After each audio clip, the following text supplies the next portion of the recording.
Hi, I'm Danny Brown with Myriad Real Estate Group here with this week's 5. This week we're covering the Fed Chair speaks to the nation, the depth of the US recession, current jobs report, real estate news, and mortgages.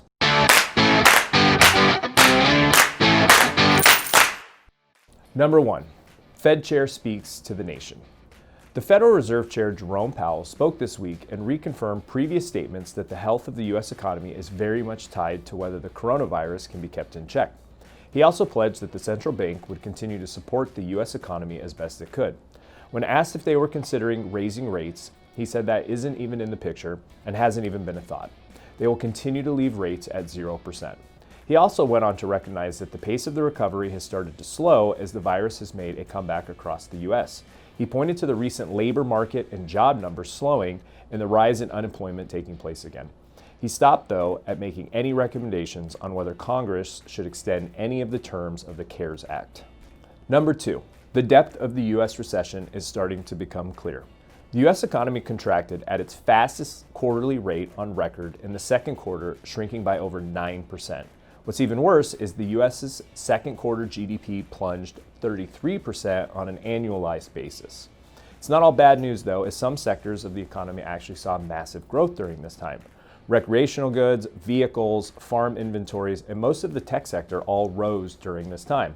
My own industry, real estate, has been a very strong spot for the economy as people continue to take advantage of super low mortgage rates to upgrade their living situations, either through new home purchases or remodels. Number 3, jobs report. Initial jobless claims, which are new filings for unemployment, have risen to 1.45 million this last week, with continuing claims nearing 17 million. This increase in unemployment is in a direct relationship to the increase in COVID cases across the country and the scale back in certain sectors and states opening back up. The increase in jobless claims is currently slowing our recovery. In a recent interview, the CEO of Indeed actually stated job postings are down over 20%, and the hospitality, tourism, and leisure sector is down over 50%. What surprised me is that despite its growth in the stock market, the tech sector is down over 33%. He went on to say that this is a huge red flag because the tech sector tends to hire based on what the future will look like. Number 4, real estate news. Over the last 2 weeks, we have seen a slight softening in our real estate market. To give you some context, in the first half of 2020, we were down about 5% for the first quarter and down 14% for the second quarter versus last year.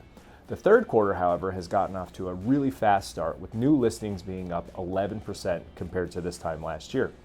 The extra homes listed for sale will certainly help, but so far it has done very little to actually raise the level of active homes on the market. This is crazy, right? You would think that if there were more homes being listed for sale, that the number of active listings would increase too. What's actually happening is the new listings are getting accepted offers so fast that they are only on the market for a short time, so it almost becomes a wash. I would imagine that this trend will eventually slow as the backlog of buyers are worked through. The reason for the increase in listings could be for various reasons. I've been reporting for several months now that the relief to the real estate market could from normal sellers getting to a point where they want to cash out, or from those individuals who have lost their jobs and need to sell to help support their families. In a normal year, we also see a natural increase in listings from August through November, which may be contributing. Either way, it appears as if some relief could be coming for those buyers who have been searching for a while. Number 5, mortgages. Let's talk about mortgage insurance. Fun, right? For those of you who don't know, mortgage insurance is insurance that homeowners pay to their lender to protect the lender in the event that you go to foreclosure on your home. You personally don't get anything out of it, and I think it's kind of a scam. To avoid mortgage insurance, you need to put down at least 20% on your home. Normally, I would argue that if you can avoid mortgage insurance, you absolutely should. But with the cost of money right now being so incredibly cheap, this means that the cost of mortgage insurance is also super cheap. I'm advising clients that based on their situation, they should absolutely look at putting as little down on their home purchase as possible and let the bank finance as much of it as possible, including the mortgage insurance. With the savings, you can either invest the money elsewhere to earn a higher rate of return, invest it in your home, or even pay off other debts that may have a much higher interest rate. Other ways you can get rid of mortgage insurance is through an increase in the value of your home as you pay down your mortgage. Currently, home values are going up, and they're going up relatively quickly. If you purchased your home a year or two ago and are paying mortgage insurance, you may be closer to that 80% loan to value than you think. Your lender, though, isn't going to remove your mortgage insurance on their own based on the increase in your home's value. You actually have to call them and request it. They will then do an updated appraisal, so be prepared to spend around $500 for them to do this. Due to this charge, it's important that you know if you're close to that loan to value or not.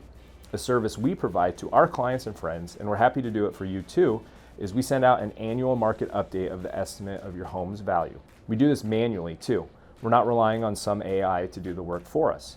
You can use this valuation to judge how close you are to the 80% loan to value and then make the request to your lender. If you are interested in this service, just send me your name, address, and email, and I can absolutely put you on our list.